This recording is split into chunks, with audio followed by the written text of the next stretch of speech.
माथे पे तिलक लगा के मैया को चुनर चढ़ा के किस्मत जगा लो चरण चूम चूम।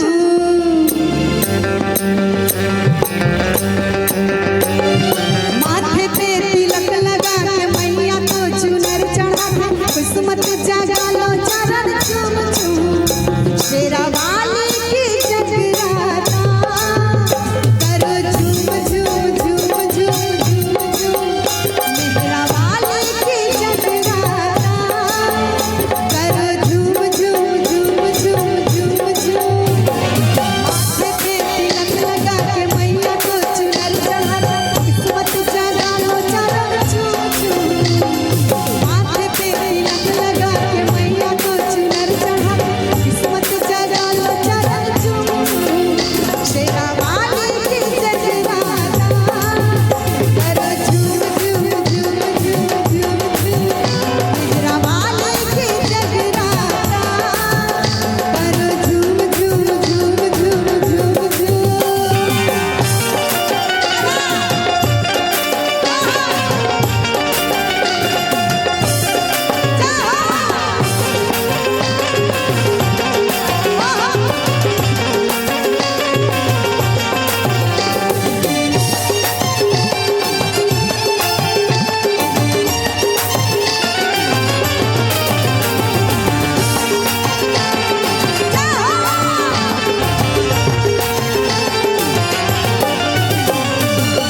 ये माँ की है महिमा निराली, जो भी आए दर पे जाए ना खाली।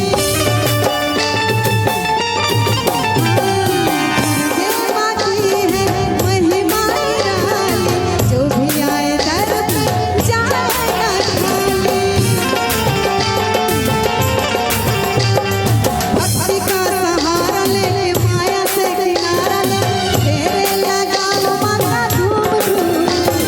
भक्ति का सहारा लेके माया से किनारा ले फेरे लगा लो माथा धूम धूम।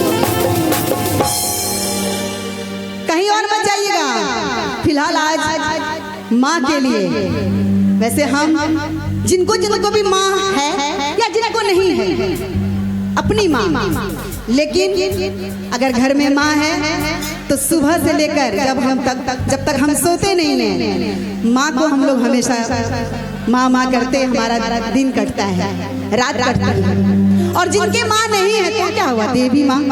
हम मंदिर से गुजरते हैं और माँ का दर्शन पाते हैं। और आज तो 9 दिन के लिए माँ हम सबों के घर में, हम सबों के मंदिर में वो आ चुकी हैं और अपनी अपनी श्रद्धा से माँ को हम पूज रहे हैं। और ये भी हमारे लिए एक पूजा है, कलाकार के लिए सबसे बड़ी पूजा मैं मानती हूँ जब माँ मुझे जिस जगह पे बुलाती हैं और आप सबों के लिए मुझे जो भजन गाने का जो मौका मिलता है, ये माँ की कृपा है। और इसलिए मैं चाहूंगी जरा दोनों हाथ उठा लीजिएगा, दोनों हाथ। हाँ, और आप लोग जो सोच के आए हैं ना इंदु सोनाली के लिए कि बहुत ही प्यारे प्यारे इंदु सोनाली के गाए हुए रोमांटिक गीत, हाँ वो सब भी होगा, टेंशन नहीं लेना है। कहते हैं अंत भला तो सब भला है ना। तो जरा सा दोनों हाथ दिखा दीजिएगा। शेरा वाली की जगराता करो झूम झूम झूम झूम झूम। शेरा वाली की जगराता करो झूम झूम झूम झूम झूम।